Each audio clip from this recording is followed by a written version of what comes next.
Apenas comienza la historia y quiero que escuches esto con atención. Si alguna vez sentiste que luchabas sola, no te vayas. Quédate conmigo, porque lo que estás a punto de ver no es solo un relato, es una herida abierta, una verdad que miles callan. Si esta historia te toca el corazón, suscríbete ahora, porque hay voces que merecen ser escuchadas. Nunca olvidaré el olor a óxido y polvo que tenía el suelo cuando caí de rodillas, justo en el límite de esa frontera que durante años soñé cruzar.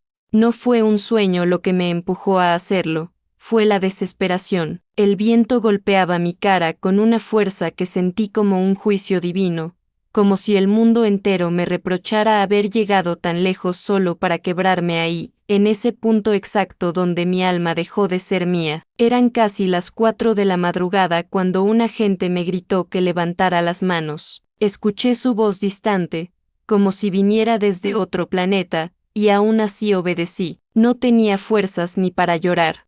Me revisaron como si yo fuera un objeto. Me hablaron en un inglés que apenas entendía.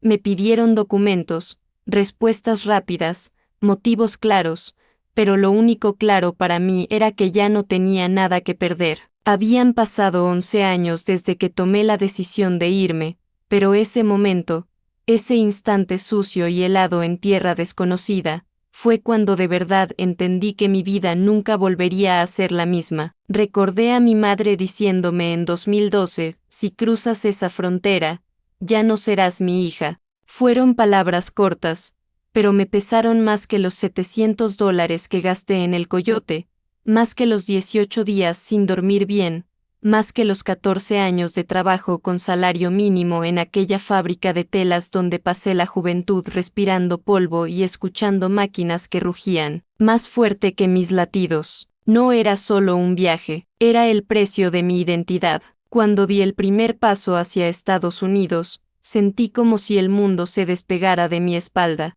Por un segundo pensé que estaba libre, hasta que descubrí que la libertad tiene un costo que nadie te explica, duele más que el encierro. Durante años fui la hija obediente, la que decía sí sin hacer preguntas, la que enviaba cada mes $180 para que mi hermana menor pudiera estudiar medicina en la universidad de la capital. Yo trabajaba turnos de 10 horas diarias en una fábrica de telas en Guadalajara, y cuando salía, caminaba 40 minutos hasta llegar a la casa que alquilaba por $200. Mis manos siempre olían a químico, mi piel estaba reseca y mi espalda protestaba cada vez que intentaba dormir, pero nunca me quejé. Me repetía que todo valía la pena si con eso mi familia podía vivir mejor. Ellos no lo sabían, pero yo anotaba cada gasto en un cuaderno azul: comida, renta, envíos, medicinas. Ese cuaderno era mi única confesión privada y mi único refugio,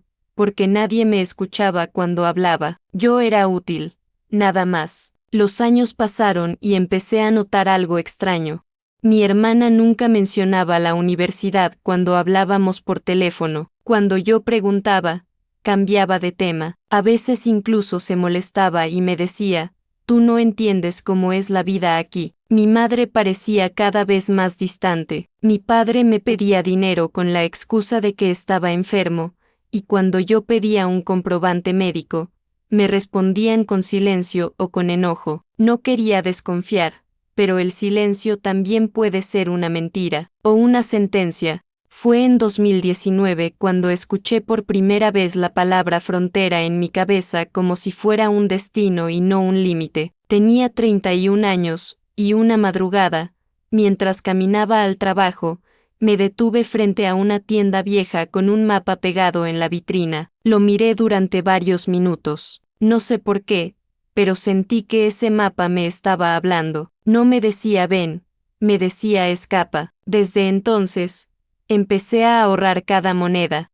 Dejé de comer carne por meses, vendí mi celular antiguo por $900, y trabajé los fines de semana limpiando casas ajenas. Cada vez que alguien me decía gracias, sentía que no era por mi esfuerzo, sino por mi silencio. Yo era la mujer invisible que todos necesitaban pero nadie miraba. Cuando al fin reuní $21.0, Llamé a un contacto que me recomendaron. Era un hombre de voz ronca, le decían el flaco.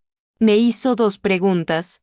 ¿Sabe a lo que se arriesga? Y, ¿tiene a alguien esperando allá? Le mentí en ambas. Dije que sí, dije que tenía familia en Phoenix. No era verdad. Lo único que tenía era miedo, y a ese no lo podía abandonar. Durante 18 días viajamos de noche, dormíamos sobre tierra húmeda, comíamos lo que sobraba o lo que podíamos. Escuché llantos, rezos, peleas. Una mujer perdió a su hijo pequeño durante el cruce. Un hombre fue abandonado porque no podía seguir caminando. Yo no quería mirar, pero no mirar también es una forma de ser cómplice. Aprendí a guardar silencio mejor que nunca, y así llegamos al punto donde empecé esta historia, de rodillas, frente al agente fronterizo que me miraba como si yo fuera menos que un número. Esa madrugada entendí que llegar no significa haber ganado, llegar solo significa que empieza otra batalla, y esa aún no sabía cuán oscura iba a ser. Me dieron un papel con un número y una cita para presentarme en un centro de inmigración semanas después. Ese papel era mi identidad temporal, un código, una fecha y un riesgo. Nadie me explicó qué pasaría si no me presentaba, pero todos sabían lo suficiente como para guardar silencio. Una mujer hondureña me dijo en voz muy baja, aquí, lo peor no es que te vean, es que te olviden. La escuché y sentí que esas palabras me atravesaban como una aguja. Porque ya empezaba a sentirlo, yo estaba desapareciendo de mí misma. Me dejaron en una calle que no conocía, con un pequeño bolso y $42. Caminé sin saber hacia dónde ir. El aire era frío, pero no era el frío lo que me hacía temblar, era la soledad. Hasta el viento sonaba diferente, escuchaba autos, risas, pasos, pero todo se sentía lejos, ajeno, como si yo caminara dentro de un sueño que pertenecía a otros. Llegué a un pequeño restaurante mexicano llamado El Camino. La dueña tenía ojos cansados y manos firmes. Se llamaba Teresa. Le dije que podía lavar platos, limpiar mesas, hacer lo que fuera. No me preguntó quién era, solo me miró y dijo, a las 5 de la mañana abro. Si llegas antes, no sirves. Si llegas después, tampoco. Y así empezó mi nueva vida, sin preguntas, sin pasado, sin nombre. Los primeros meses fueron una colección de silencios incómodos y turnos interminables. Trabajaba desde las 5 hasta las 4 de la tarde, y luego caminaba a una pequeña habitación que compartía con otras 3 mujeres. Pagaba $350 al mes por un espacio que apenas podía llamarse cama, pero era lo más cercano a un hogar. Dormía con tapones en los oídos para no escuchar las discusiones de los vecinos, y muchas noches, cuando el cansancio me vencía, soñaba que seguía cruzando la frontera, una y otra vez, como si nunca hubiera llegado realmente. Me duchaba rápido porque el agua caliente duraba poco, me ponía una chaqueta vieja que encontré en un contenedor de donaciones, y escribía en un nuevo cuaderno, uno que compré en una tienda latina por $1, aquí empiezo otra vez. No sé si para vivir o para sobrevivir. Cada semana enviaba dinero a mi familia, a veces 100, a veces 80, otras veces 200. Me preguntaban si ya tenía papeles, si ya tenía algo mejor, si podía mandar más porque mi hermana seguía en la universidad. Empecé a sentir algo, una sospecha, un ruido interno que no sabía cómo explicar.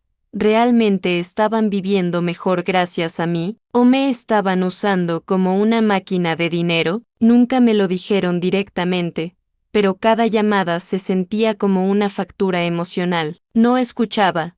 ¿Cómo estás? Escuchaba. ¿Cuánto puedes enviar? Y lo peor es que yo lo aceptaba. Creí que era mi obligación. Creí que amar era dar aunque duela. Un día, después de 9 meses en Estados Unidos, Teresa me llamó a su oficina. Pensé que iba a despedirme, pero no, todo lo contrario. Me dijo, eres la única que no se queja. Eso me gusta. Me ofreció un turno extra por $50 más a la semana. Acepté sin pensar. y así pasé a trabajar 12 horas diarias, 6 días a la semana. Mi cuerpo empezó a enfermarse. Un dolor intenso en la espalda me hacía sentir como si tuviera cadenas incrustadas en los huesos. Pero seguí. Pensaba que si paraba, mi vida se desmoronaría como una casa de cartas. En silencio, empecé a creer que no tenía derecho a descansar, ni a vivir, ni a sentir. En diciembre de ese año, recibí una llamada de mi madre. Tu hermana necesita $3.0 para pagar la matrícula final de medicina. La palabra final me dio un poco de esperanza. Quizás todo ese sacrificio finalmente estaba terminando, pensé, pero para juntar ese dinero tuve que decirle a Teresa algo que nunca pensé que diría. Le pedí trabajar también de noche, ayudando en la cocina, limpiando parrillas, trapeando baños. Me miró sin expresión en el rostro y respondió, aquí no se pide, aquí se aguanta. Esa frase se quedó en mí como un tatuaje invisible. Durante 3 meses apenas dormí, me alimentaba de sobras, perdí casi 6 kilos, pero reuní el dinero, y lo envié como si fuera la llave que iba a abrir mi regreso. Esa noche dormí por primera vez en paz. Pensé, lo logré, pensé, valió la pena. Pero esa paz duró apenas 4 días. Un mensaje llegó al celular que había comprado por $79. Era de una amiga lejana de Guadalajara. Solo decía, tu hermana no está estudiando, nunca estudió medicina, trabaja en un bar desde hace años. Le respondí preguntando si era cierto, si tenía pruebas. Ella me mandó una foto, y entonces lo entendí todo. Entendí 11 años en un solo golpe. No sentí enojo, no sentí rabia, solo vacío. Un vacío que aún hoy sigue dentro de mí, tan frío como aquella madrugada en la frontera, porque descubrí algo peor que la traición. Descubrí que mientras yo sacrificaba mi vida, ellos ya habían dejado de quererme hacía mucho tiempo. Cuando sexta la foto de mi hermana trabajando en aquel bar, sentí que el aire se volvió más pesado. La imagen no era borrosa, no había margen para la duda. Estaba allí, sonriendo entre botellas de licor, bajo luces rojas, con ropa que nunca hubiera llevado si realmente estudiara medicina como todos decían. Recibí esa foto a las 10:47 de la noche, y recuerdo la hora exacta porque miré el reloj una y otra vez, como si esperar un segundo más pudiera cambiar el significado de todo, pero no lo cambió, lo confirmó. Yo había sido utilizada, moldeada, convertida en una fuente constante de sacrificio, para una mentira cuidadosamente sostenida durante más de 10 años. No dormí esa noche, caminé por la calle helada sin saber hacia dónde iba. Las luces de los autos me cegaban, el viento me cortaba la cara, pero lo que más dolía era mi mente. ¿Por qué nunca preguntaste? ¿Por qué nunca exigiste respuestas? La verdad era brutal, yo no quería saber. Porque cuando uno lleva años entregando todo, saber la verdad equivale a perder el sentido de lo vivido, y yo no estaba preparada para perderlo todo, pero ya era tarde. La verdad no pide permiso, te atraviesa sin avisar. El día siguiente fui al restaurante como siempre, pero algo en mis pasos había cambiado. Teresa lo notó, no me preguntó nada, solo dijo, cuando uno deja de obedecer, empieza a vivir. Pero cuidado, vivir también duele. No entendí qué quería decir con esa frase hasta semanas después. En ese momento, solo la escuché como si fuera un eco. Seguí lavando platos mientras mi mente repasaba cada envío de dinero que había hecho, cada llamada cargada de manipulación, cada palabra que ahora sonaba extraña. Mi madre decía estamos orgullosos de ti, pero ahora lo veía diferente, decían útil, no decían hija. Tratando de entenderlo todo, llamé a mi hermana, no pregunté, no acusé, solo dije, ¿es cierto? Ella guardó silencio durante 6 segundos, 6 segundos que me dolieron más que toda la caminata en el desierto, y solo respondió, no tenías por qué enterarte. No hubo disculpa, no hubo vergüenza, solo esa frase, como si la verdad fuera un capricho mío, como si conocerla fuera un error. Colgué sin decir nada, no lloré, mi corazón se mantuvo en un estado extraño, como suspendido. Fue la primera vez en años que sentí que algo dentro de mí se estaba despertando, pero no para vivir, sino para rebelarse. Las semanas siguientes descubrí más. Mi madre había recibido dinero de un hombre que decía ser mi novio en Estados Unidos. Ella le mandaba mensajes pidiéndole dinero extra para supuestas operaciones médicas. Yo nunca tuve novio aquí, pero ellos sí tenían la historia perfecta para seguir cobrando. Mi padre no estaba enfermo, trabajaba en un taller mecánico en el que ganaba más que yo. Habían comprado una moto nueva, tenían televisión de pantalla plana. Mi hermana no estudiaba, pero viajaba constantemente a Puerto Vallarta y subía fotos con amigas. Yo las sexta todas. Cada imagen era una bofetada silenciosa, cada foto era mi dinero convertido en una fiesta ajena. Me sentí pequeña, insignificante, no porque me hubieran usado, sino porque yo había permitido que lo hicieran. A veces el dolor no viene del engaño, sino de la culpa de no haberse defendido nunca. Empecé a sentir una especie de enojo silencioso, uno que no se grita, uno que arde, y ese fuego empezó a cambiarme. Dejé de enviar dinero, dejé de responder mensajes. Mi madre me llamó 17 veces en una semana, yo no respondí ni una sola, y entonces llegó el mensaje que me rompió por segunda vez. No eres necesaria aquí, haz tu vida, nosotros ya hicimos la nuestra sin ti. Lo leí más de 10 veces, no me dolió. Lo voy a repetir, no me dolió. Ese mensaje no me rompió, me liberó, porque cuando uno deja de ser necesario para alguien, empieza a ser necesario para sí mismo. Fue la primera vez que sentí algo parecido a libertad, aunque también sabía que la libertad venía con un precio alto. Debía empezar desde cero, sin familia, sin plan, sin papeles, sin nombre, solo conmigo misma, y yo era lo único que nunca había aprendido a cuidar. Fue entonces cuando Teresa me miró diferente. Me ofreció hablar después del turno. Entramos a su oficina, cerró la puerta y encendió un cigarrillo. Con voz calma me dijo: ahora sí estás lista para sobrevivir este país. Pero sobrevivir duele más que cruzar. Y esas palabras, no lo sabía aún, pero se convertirían en una profecía. Esa noche, cuando salí de la oficina de Teresa, el viento parecía más frío que nunca, pero yo no tenía miedo. Era como si algo dentro de mí se hubiese roto para siempre, pero en vez de destruirme, me estaba vaciando para dejar espacio a una nueva versión de mí. Caminé por la calle oscura con una sensación extraña. No tenía nada, pero por primera vez sentía que ese nada me pertenecía. No era una carga prestada, ni un sacrificio silencioso, ni un deber impuesto por otros. Era mío, y esa fue la primera semilla de libertad que sentí desde que crucé la frontera. Durante semanas trabajé como una máquina.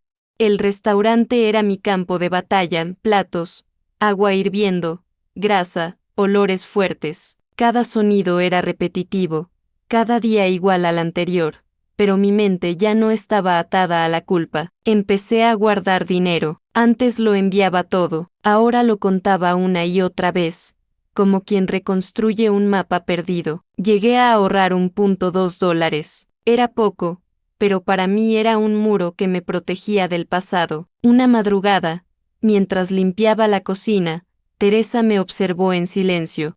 Parecía querer decir algo, pero no lo hacía. Al final, se acercó y me dijo: cuando llegaste aquí, trabajabas por miedo, ahora trabajas por rabia. Algún día vas a trabajar por ti, pero todavía no. Su voz no era suave, era una voz que raspa, que incomoda, pero no era mala, era como una piedra necesaria para afilar lo que uno es por dentro. Yo no respondí, solo la miré, y comprendí algo.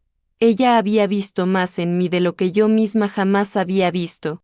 Pensé que mi vida empezaría a mejorar, pero esos meses trajeron el golpe más duro. Un día, al volver al cuarto donde rentaba la cama, lo encontré vacío. Todo había desaparecido: mi bolso, el cuaderno, la ropa, el pequeño celular. Solo estaba mi colchón viejo. Me dijeron que la policía migratoria había llegado preguntando por alguien, y las otras mujeres se habían asustado y se fueron. Una de ellas habló con el dueño del edificio y le dijo que yo no volvería. Él creyó que me habían detenido.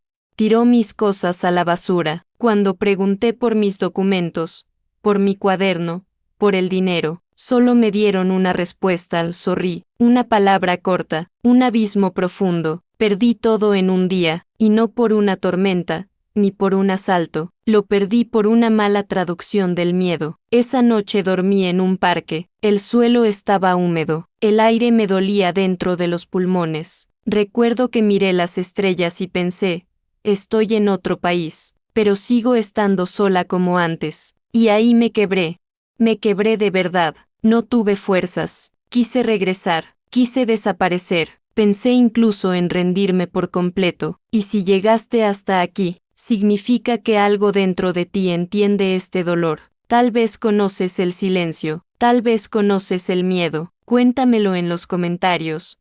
¿Alguna vez cruzaste una frontera que nadie vio, pero te cambió para siempre? Tu historia también importa. No estás sola. Recuerda dejar tu like. Eso ayuda a que este mensaje llegue a más personas que lo necesitan.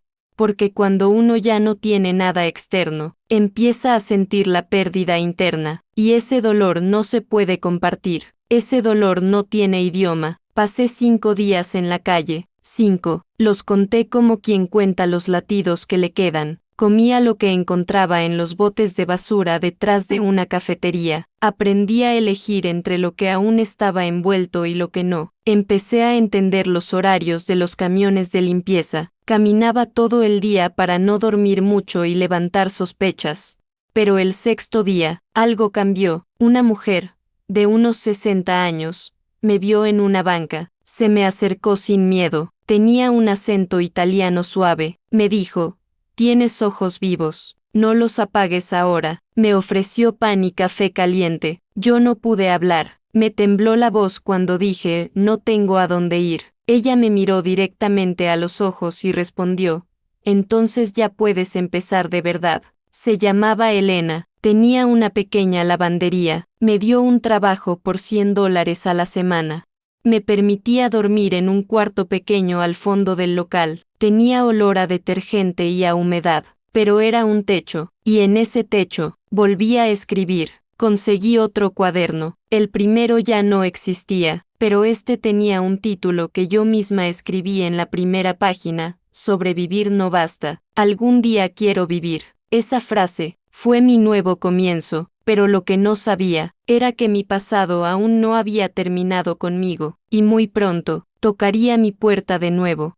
Elena me enseñó algo que nadie antes me había dicho, que sobrevivir no depende solo del cuerpo, sino de la dignidad. Sus manos, llenas de arrugas y jabón, parecían conocer el peso del mundo. Me dejaba trabajar en silencio, pero cada noche me regalaba una frase distinta. El agua no elige qué lavar, tú sí debes elegir qué conservar. La ropa sucia no es la peor. La peor es la que uno decide no ver. Algunas veces pensé que hablaba de mí, o de ella, o de todos los que habíamos cruzado fronteras invisibles que nadie registra en ningún mapa. Trabajé en su lavandería durante 1 año y 3 meses. Ganaba poco, pero dormía sin miedo. Aprendí a reparar lavadoras, a sacar manchas imposibles, a entender el idioma de la gente cuando dejaba su ropa. Un olor, un color, una prisa, todo decía algo. Aprendí también un inglés básico, sin elegancia, pero suficiente para sobrevivir en el mostrador. Decía next, please, pick up tomorrow, Cason Lee. La gente me miraba sin conocerme, pero ya no me sentía invisible. Era una pequeña pieza de aquel barrio, una pieza silenciosa, pero presente. Una tarde de mayo, mientras limpiaba un filtro de pelusas, escuché el sonido más temido. Mi celular vibró con un mensaje de un número mexicano. La pantalla mostraba un nombre que pensé que nunca volvería a ver: mamá. Sentí un golpe en el estómago. Dejé de respirar unos segundos. Abrí el mensaje. Solo decía: tu hermana está grave. Necesitamos tu ayuda. Ningún hola. Ningún ¿cómo estás? directamente al punto. Como siempre, miré el texto durante varios minutos. Sentí una mezcla extraña, culpa, enojo, miedo, pero también algo más, distancia. Ya no era la hija obediente de antes. Ya no era la mujer que se desvivía por complacerlos. No respondí, respiré hondo, cerré el celular, seguí limpiando, pero esa noche, mientras intentaba dormir, mi mente comenzó a luchar. ¿Y si realmente está grave? ¿Y si necesita ayuda? ¿Y si esta vez es diferente? El pasado no siempre regresa para destruir, a veces regresa para probar qué tan fuerte se ha vuelto el presente. Pasaron 2 días, no respondí, pero tampoco pude olvidarlo. El tercer día recibí otro mensaje, solo una palabra, urgente. Ya no pude ignorarlo. Se lo conté a Elena, no todos los detalles, pero sí lo esencial. Ella escuchó sin interrumpir. Luego, con la misma calma de siempre, me dijo algo que me marcó: si decides ayudar, que no sea por miedo ni por culpa. Si lo haces, debe ser porque tu corazón aún tiene espacio para la compasión, pero si no, no debes odiarte por eso. Esa noche no dormí, pensé y pensé, recordé los años de sacrificio, la mentira, el silencio, recordé el parque, el hambre, la pérdida de todo. Recordé también mi cuaderno nuevo y la frase escrita en la primera página, y entonces tomé una decisión dolorosa, pero mía: no voy a enviar dinero, pero sí necesito la verdad. Al día siguiente llamé. Mi madre atendió con voz apresurada, como si esperara que yo dijera mi número de cuenta bancaria. No lo hice, solo pregunté: ¿qué le pasó? Hubo un silencio largo, luego respondió algo que me estremeció: se fue de la casa. No la vemos hace 2 semanas. Pensamos que tú podrías saber algo. No estaba enferma, no estaba en un hospital, estaba desaparecida, sin rumbo, como yo lo estuve. Las piezas comenzaron a encajar. Entendí que ella también había cruzado su propia frontera, no de país, sino de vida. Mi madre lloró al teléfono. Por primera vez en años escuché su llanto. No pedía dinero, pedía ayuda, una ayuda que yo no sabía cómo darle. Colgué sin saber qué sentir. No hubo rabia, no hubo orgullo, solo un vacío diferente, uno que no dolía, pero tampoco calmaba. Esa noche abrí el cuaderno y escribí: quizá este dolor no es mío, quizá este dolor ahora me está buscando para contar otra historia. No entendía qué quería decir con eso, pero al escribirlo, sentí algo extraño: valentía. 2 semanas después, ocurrió lo impensable. Una madrugada, Elena me despertó. Estaba en la puerta de mi cuarto con el celular en la mano. Me lo entregó sin hablar. Miré la pantalla. Era otro número de México. Respondí. Una voz de hombre, fría, desconocida, lo dijo sin rodeos: tu hermana está aquí, y quiere hablar contigo. Mi corazón comenzó a temblar como nunca. El pasado había cruzado la frontera para encontrarme. Me quedé muda al escuchar esa frase: tu hermana está aquí. Pensé que era una broma cruel, algún engaño para sacarme dinero, otra mentira disfrazada de urgencia, pero la voz del hombre era distinta, firme, como quien no espera nada a cambio. Se identificó: Juan Contreras, trabajador social en un refugio para migrantes en Tijuana. Me explicó que mi hermana había llegado allí sola, sin documentos, con la ropa sucia y la mirada perdida. No dice mucho, agregó, pero repetía tu nombre, solo tu nombre. Sentí que el aire del cuarto se volvía demasiado pequeño. Mi corazón golpeaba el pecho como si intentara escapar. Elena estaba cerca, observándome, sin presión, solo presente, como un muro que no se rompe, como una lámpara encendida en la oscuridad más profunda. Hablé con mi hermana por primera vez en más de 1 año. Su voz era frágil, rota, casi irreconocible. Dijo solo 3 palabras: perdóname, por favor. No pude responder, no pude llorar, solo escuché esas palabras una y otra vez, mientras mi mente intentaba comprender algo que ni siquiera sabía cómo preguntar. ¿Cómo llegó hasta ahí? ¿Por qué? ¿Qué había vivido para pronunciar un perdón tan desgarrado? Esa noche no dormí. Mis pensamientos iban y venían como olas en una tormenta. Intentaba convencerme de que no era mi responsabilidad, pero el corazón no negocia con la lógica. Recordé todo lo que ella había hecho, o lo que me hizo.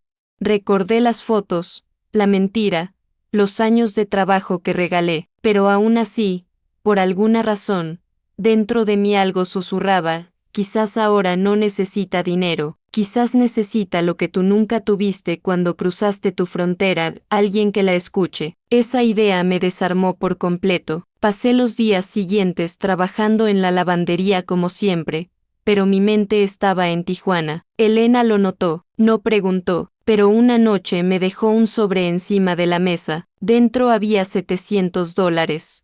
Me dijo solamente, eso no es caridad, es inversión. Yo intenté rechazarlo. Ella solo respondió, tú decides qué hacer con esto, pero no vuelvas a perderte por culpa de otros. Si vas, que sea por ti también. Esa frase fue un cambio total. Por primera vez pensé que tal vez no estaba yendo como víctima, sino como alguien diferente, como alguien que había aprendido a cruzar fronteras. Sin perderse, compré un boleto de autobús hacia San Diego. Tardé casi 6 horas.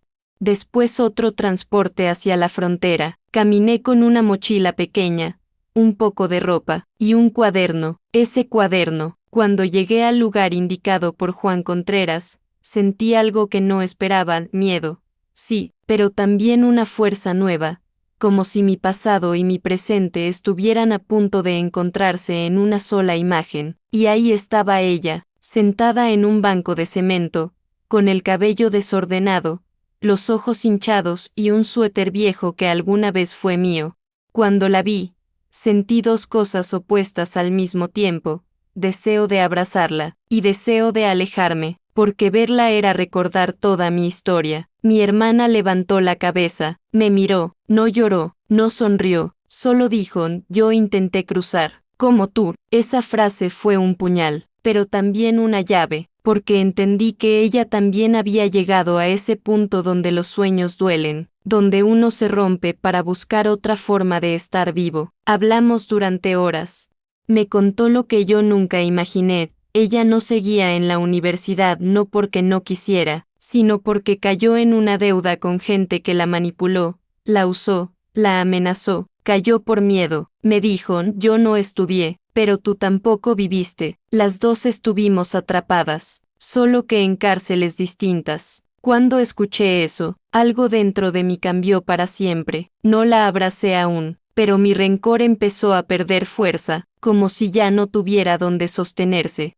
Al despedirnos, mi hermana me tomó la mano y me dijo, quiero empezar, pero no sé cómo. Yo no tenía respuestas, no tenía fórmulas, pero sí tenía algo real, duro, aprendido a golpes. No se empieza desde la comodidad, se empieza desde la verdad. Volví a mi cuarto esa noche, abrí el cuaderno, escribí, el dolor compartido, pesa menos, y lo sentí verdadero, por primera vez, pero no sabía que lo más difícil aún estaba por venir, volver a Estados Unidos, con mi hermana. Y esa frontera, ya no sería la misma. No recuerdo exactamente qué día dejé de reconocer mi propia voz, pero sí recuerdo el sonido del reloj colgado en la cocina aquella noche. Eran casi las 3 de la madrugada y yo seguía sentada frente a la mesa, con los papeles del pago de la renta, los recibos del supermercado y las horas extras que me debían en el restaurante. Mis manos temblaban, sentía una presión en el pecho, como si alguien me estuviera hundiendo lentamente bajo el agua. En ese momento entendí que no estaba viviendo, estaba sobreviviendo, y lo peor era que nadie lo sabía, nadie quería saberlo, nadie se atrevía a preguntarme cómo me sentía, porque mi silencio se había convertido en parte de la casa, como una mancha fija en la pared que todos aprenden a ignorar. Ana dormía, la había acostado 2 horas antes, con fiebre y un pequeño temblor en los labios. Estoy bien, mamá. Solo quiero dormir. Pero no estaba bien, yo lo sabía. Llevaba semanas callando un dolor que quizás solo podía entender un médico, pero no teníamos seguro, ni papeles, ni siquiera un número de teléfono al cual llamar sin miedo a ser rastreadas. Así que la cuidaba como podía, agua tibia en la frente, rezos silenciosos y promesas que me destruían por dentro porque no sabía si iba a poder cumplirlas. Te lo juro, todo va a estar bien, y ese juramento se me clavó en la garganta como una espina cada vez más grande. Fue entonces cuando descubrí algo que lo cambió todo. En una carpeta vieja, debajo de los informes del abogado, encontré una carta. Llevaba mi nombre. La letra era la de mi hermana. Una carta que nunca me había llegado. Una que, según decía el sobre, fue enviada 2 años atrás. Al leerla, supe que mi vida no era lo que yo creía. Mi madre nunca le contó mi dirección real. Le dijo que yo me había alejado, que no quería hablar con nadie. Incluso le pidió que dejara de escribirme, porque yo había decidido olvidar a la familia. Le contó que estaba casada con un hombre americano y tenía una vida cómoda, que yo había traicionado mis raíces. Cerré los ojos. Sentí un vacío tan grande que por 2 minutos no pude respirar. ¿Cómo se miente así? ¿Cómo se distorsiona tanto la verdad hasta convertirla en algo irreconocible? De repente todo encajó. Mi hermana jamás dejó de buscarme. Yo había sido borrada por alguien que necesitaba que yo siguiera siendo débil. ¡Qué ironía! Crucé una frontera para escapar del dolor, y ese dolor había viajado conmigo en silencio, disfrazado de familia. Me temblaron las piernas, y por primera vez en años, pensé en irme, cambiar de ciudad, de nombre, conseguir otro trabajo y desaparecer una vez más. Porque si algo aprendí en estos años fue que el silencio tiene un precio, y el mío era demasiado alto. Pero antes de tomar cualquier decisión escuché una tos seca desde la habitación de Ana. Corrí, estaba sudando otra vez. Me miró con los ojos abiertos, cansados, y me dijo, con un hilo de voz: «Mamá, ¿por qué lloras cuando crees que no te miro?». Sentí como si me hubieran abierto el pecho y todas mis verdades hubieran quedado expuestas. No supe qué responder. Solo la abracé. Le dije que iba a luchar, pero ya no como antes. Esta vez iba a luchar diciendo la verdad. Amaneció. Llevé a Ana a la escuela y fui al restaurante a trabajar como siempre, pero algo había cambiado. Dentro de mí había un peso nuevo, y al mismo tiempo un pequeño fuego. Ese día tomé una decisión. Fui al abogado, le pedí una copia de todos los documentos que tenía sobre mi caso, le pedí explicaciones, y él, sorprendido, bajó la voz y confesó algo que me dejó helada. Alguien pagó para retrasar tu proceso. No fue un error administrativo. No quiso decir quién, no quiso decir cómo.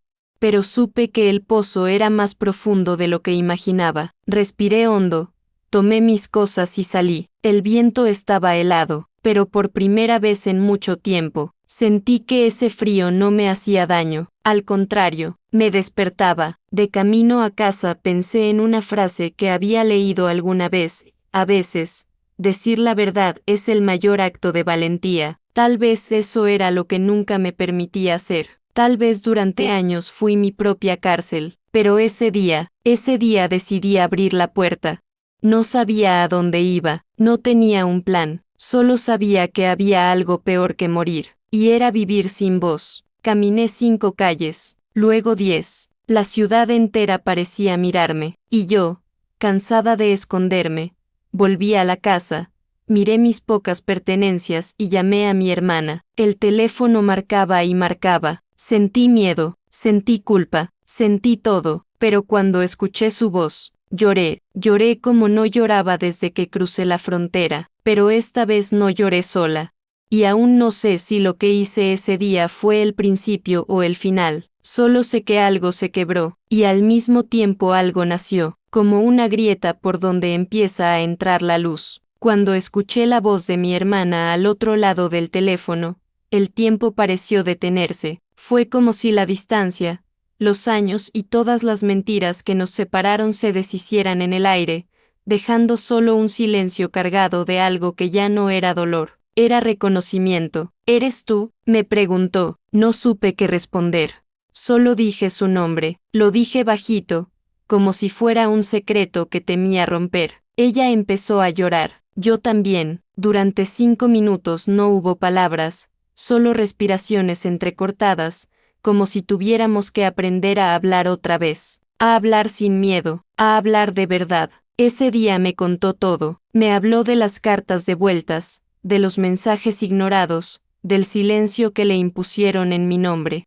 Le dijeron que yo estaba viviendo bien, que había cambiado de número, que no quería recordar nada, hasta le dijeron que no intentara contactarme porque era mejor para mí, y mi hermana, con la voz temblorosa, me confesó lo que más me dolió escuchar: pensé que te habías avergonzado de nosotros. Nunca antes algo me había dolido tanto, no por lo que dijo, sino porque quizás durante muchos años, yo también pensé que debía avergonzarme. Le pedí perdón, no por lo que hice, sino por lo que no pude hacer. No pude defender mi nombre, no pude defender mi verdad. Cerré los ojos y sentí algo que no había sentido desde que crucé la frontera: dignidad. Pasaron los días, hablamos cada noche, con la luz apagada y el teléfono en silencio, como si escondiéramos una pequeña semilla que necesitaba crecer sin ser vista. Le pregunté por mamá, me contó que seguía firme, seria, con esa autoridad silenciosa que nunca dejaba lugar a la debilidad. Entonces entendí algo doloroso pero real: ella no era una villana, era producto del miedo, un miedo antiguo, moldeado por años de pobreza, de fracasos, de decisiones que quizás la hicieron creer que controlar la vida de los demás era la única forma de no perder la suya. No la justifico, pero por primera vez, la comprendí. Todos llevamos una herida invisible. La de ella era la desesperación, la mía, el silencio. Pero la vida tiene formas extrañas de girar cuando uno empieza a mirarla de frente. En el restaurante empezaron a cambiar las cosas. El dueño, un hombre severo llamado Michael, me observaba más que antes. Pensé que se había dado cuenta de mi cansancio o de mi distracción, pero no. Una mañana me llamó a su oficina. Yo entré con miedo, pensando que tal vez iba a perder el trabajo y con él todo lo que había construido. Me senté, él dejó unos papeles sobre la mesa y me preguntó: ¿cuánto hace que trabajas aquí? Le dije que 11 años.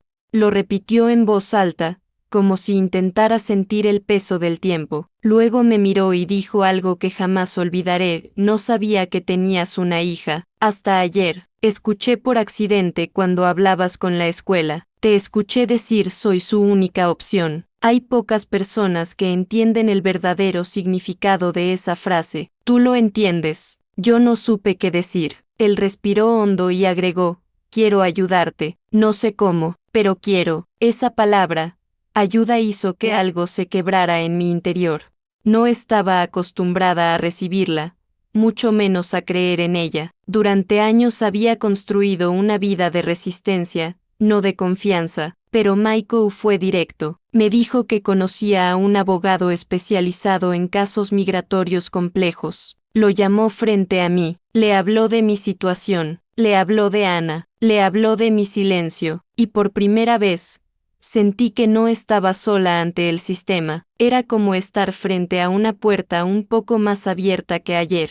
No era una salida todavía, pero era un respiro. Esa noche, mientras Ana dormía, me senté a observarla. La luz de la ventana iluminaba su rostro y yo pensé: tal vez este sea el comienzo de algo. Tal vez por fin comience mi verdadera vida aquí, no como una sombra, sino como una persona. Pero también sabía que toda ayuda tiene un precio emocional: abrir viejas heridas, revisar documentos, enfrentar historias que yo misma había enterrado para sobrevivir.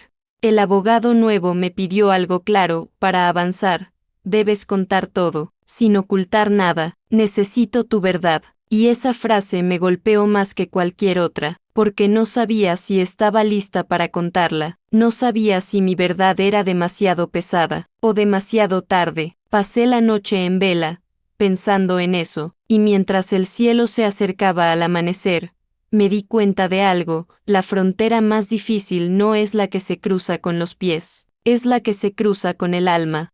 Y tal vez, yo estaba a punto de cruzarla por segunda vez. Todavía recuerdo el sonido del lápiz contra el papel esa mañana. Estaba sentada en la oficina del nuevo abogado, frente a un formulario que parecía interminable, lleno de espacios para preguntas que nadie quiere responder.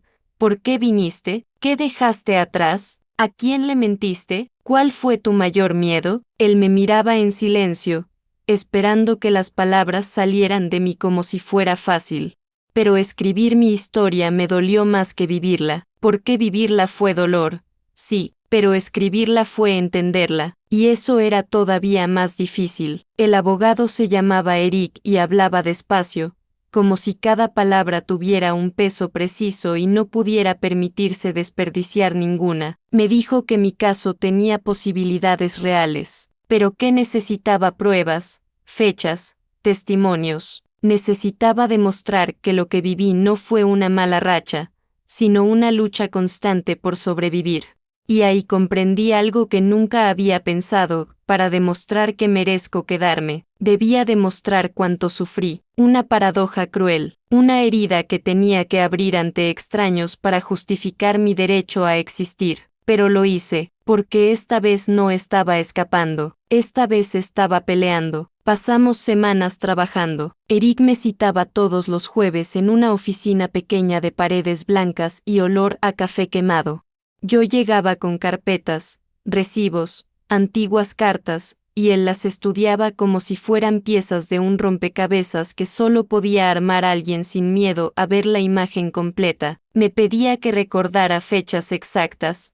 ¿Cuándo cruzaste? ¿Cuánto pagaste? ¿Cuántas veces te amenazaron? ¿Qué te dijeron antes de dejarte sola en la carretera? ¿Cómo era el desierto? ¿Qué color tenía el cielo esa noche? Yo cerraba los ojos y lo veía todo. Los $3, $000 que nunca tuve y que tardé 5 años en pagar. Las luces rojas de una camioneta que se alejaba dejándome con una botella de agua y un nombre falso. El olor a tierra seca, el sonido de mi respiración, ese instante en que uno piensa, ¿y si no lo logro? Eric lo anotaba todo, y yo sentía que cada palabra escrita era un paso más hacia un lugar nuevo, o quizás un paso más hacia el pasado que tanto quise olvidar. Pero en medio de todo ese proceso, hubo un momento clave. Uno que cambió el ritmo de todo. Una tarde, mientras revisábamos los documentos de Ana, Eric frunció el ceño, me miró y dijo: «Hay algo aquí que no encaja». Señaló una hoja, un registro médico. La fecha estaba alterada, el diagnóstico también, y al revisar la fuente, descubrimos que había sido modificado. Alguien intentó mostrar que Ana estaba sana cuando en realidad llevaba meses con síntomas que indicaban otra cosa. Diagnóstico de anemia severa, borrado. ¿Por qué? ¿Quién lo hizo? No lo sabía. Pero en ese instante, sentí algo que nunca había sentido antes: furia. Una furia fría, clara, enfocada. Ya no lloraba el dolor. Lo enfrentaba, y por primera vez comprendí que la mentira no solo me destruyó a mí, también a ella. Ese día hablé con la escuela, pedí explicaciones, pregunté por qué nunca llamaron, por qué nunca alertaron a un médico, por qué dejaron que mi hija se marchitara en silencio, y recibí la respuesta que temía: teníamos instrucciones de no contactarla. Todo debía pasar por un intermediario legal. ¿Un intermediario? ¿Quién? ¿Cómo? La directora bajó la mirada. No quiso decir el nombre, pero algo me quedó claro: había personas moviendo hilos a mis espaldas mientras yo trabajaba jornadas dobles para pagar impuestos que ni siquiera sabía si me correspondían. Esa noche Ana me miró y notó algo diferente en mí. «Mamá, estás más seria que antes, pero no triste. ¿Estás enojada?» No supe qué responder. Le di un beso en la frente y le dije: «Estoy decidida», que es algo muy distinto. Ella sonrió, una sonrisa pequeña, pero real, como si hubiera entendido algo profundo sin necesidad de palabras. Tal vez eso sea madurar o reconocer el dolor de tu madre, y sentir que de alguna manera es también tuyo. Pasaron los días. Corrigieron el informe médico. Ana comenzó un tratamiento. El abogado preparó los documentos finales. Y yo empecé a sentir que algo nuevo crecía dentro de mí. No era paz todavía, pero era fuerza, una fuerza tranquila, silenciosa, como la de un mar que se retira solo para volver con más fuerza, y esa fuerza me llevó a tomar una decisión que nunca pensé capaz de tomar. Llamé a mi madre, le dije todo, le conté lo que sabía, le pedí que no dijera nada, solo que me escuchara. Ella guardó silencio, y luego, después de un suspiro que sonó a derrota, me dijo, no lo entenderás ahora, pero un día sabrás por qué lo hice, y colgó. Ese día comprendí que el perdón no llega de golpe, llega lentamente, como un amanecer que tarda en aparecer, pero que siempre termina saliendo. Entonces lo entendí, estaba cruzando una segunda frontera, una mucho más difícil que la primera, y esta vez, no tenía miedo. No recuerdo el momento exacto en que dejó de dolerme el pasado, pero sí recuerdo el día en que dejé de sentirle miedo. Fue una tarde gris de octubre, con el cielo cubierto y un viento frío anunciando el cambio de estación. Yo volvía del hospital con Ana después de su último chequeo médico. El doctor sonrió y dijo que estaba mejor, que su cuerpo respondía bien al tratamiento, que la anemia estaba retrocediendo. Cuando lo escuché, mis ojos se llenaron de lágrimas, pero esta vez no de tristeza, sino de alivio, ese alivio que pesa más que el dolor, porque aparece cuando uno ya se había acostumbrado a sufrir. Tomé su mano, su piel estaba tibia, el mundo parecía menos amenazante. Y ahí pensé, tal vez el miedo no desaparece, tal vez solo aprende a vivir en un lugar más pequeño dentro de nosotros. Una semana después llegó la noticia que nunca pensé recibir. Eric me llamó, su voz sonaba distinta, más firme. Me dijo, llegó la respuesta del departamento migratorio, debes venir ahora. Corrí, caminé rápido bajo la llovizna, como si cada gota me empujara a seguir. Cuando entré, vi el sobre la mesa. Eric no dijo nada, solo lo abrió, leyó en silencio y luego me miró con una expresión que no había visto en él hasta ese momento, una mezcla de respeto y orgullo. Felicidades, dijo, tienes permiso de residencia, oficial, a tu nombre, y también para tu hija. Sentí que el aire desaparecía y al mismo tiempo lo podía respirar por primera vez. Me llevé la mano al pecho, me temblaron las piernas. No lloré, no grité, solo cerré los ojos y supe que ese instante era mío, entero, sin deuda, sin miedo, sin permiso ajeno. Esa noche le conté a Ana, saltó sobre mí, me abrazó y me dijo algo que jamás olvidaré. Entonces, ahora sí somos de verdad, ¿no? Me reí, pero a la vez sentí el peso de sus palabras. Sí, ahora éramos de verdad, pero, ¿quién no lo era antes? El que cruza la frontera y vive en las sombras no es real, la que trabaja sin papeles pero paga impuestos, cuida hijos ajenos y mantiene a su familia tampoco existe. Sentí rabia, pero una rabia diferente, una que no quería destruir, sino construir, porque después de todo lo vivido, entendí que esta historia no era solo nuestra, había miles como nosotras, miles cruzando fronteras exteriores, y miles más intentando cruzar las interiores. Poco después, el dueño del restaurante, ese hombre que siempre hablaba poco pero observaba mucho, me llamó a su oficina. Pensé que era por temas laborales, pero no, me entregó un contrato nuevo, con seguro médico, con mejor salario, y con una frase que marcó mi vida: lo mereces, no porque estás agradecida, sino porque has luchado como pocos. Yo no pude hablar, solo asentí, y ese pequeño gesto fue, quizá, el mayor acto de dignidad que he hecho en años. Con el tiempo, compré un auto viejo, nada especial, pero era mío. Comencé cursos de noche para regular mis estudios. Eric me ayudó a presentar papeles para mi ciudadanía futura. Y en uno de esos trayectos en carretera, mientras Ana dormía en el asiento del copiloto, pensé en todo lo vivido. Pensé en los años de silencio, en el desierto, en las mentiras, en la carta que nunca llegó, en el miedo, en la deuda, en mi madre, en la voz de mi hermana repitiendo mi nombre, y comprendí algo que me hizo sonreír sola, mirando la ruta iluminada por los faros. Lo que más duele no es cruzar la frontera, sino acostumbrarse a vivir como si no existieras. Hoy, al mirar atrás, no siento rencor, solo un cansancio profundo, pero limpio, como ese agotamiento que llega después de terminar una carrera imposible. No gané un trofeo, no recibí aplausos, pero llegué, con heridas. Sí, pero llegué, y si algo aprendí en este camino es que hay fronteras que se cruzan con los pies, y otras que solo se cruzan cuando uno se atreve a decir su verdad. Yo tardé 11 años en hacerlo, 11, pero cuando lo hice, la tierra dejó de temblar bajo mis pies.